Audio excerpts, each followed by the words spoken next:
আপনি অন্তর থেকে দিল থেকে বলবেন যে আল্লাহ পাকের দেওয়া যে বিধান, নবী করিম সাল্লাল্লাহু আলাইহি ওয়াসাল্লামের দেখানো যে শরিয়াত, এটাকে কি আপনি সব থেকে পারফেক্ট, বেটার এবং এটাই সঠিক মনে করেন, নাকি খ্রিস্টান, নাস্তিক, আব্রাহাম লিঙ্কনের গণতন্ত্রকে পারফেক্ট মনে করেন? কোনটা?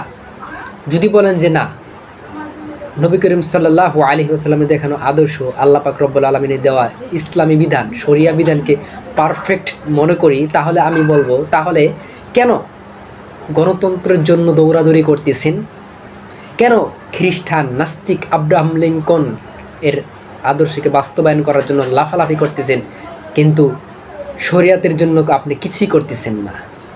কারণটা কি?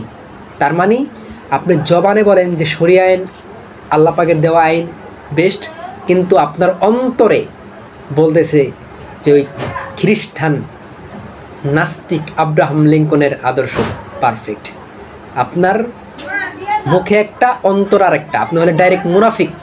এবং কি আপনি যদি মনে করেন যে শরিয়া আইন পারফেক্ট না, তাহলে আমি বলবো আপনি ডাইরেক্ট বেঈমান, ডাইরেক্ট বেঈমান, শক্ত দলিলে। ঠিক আছে?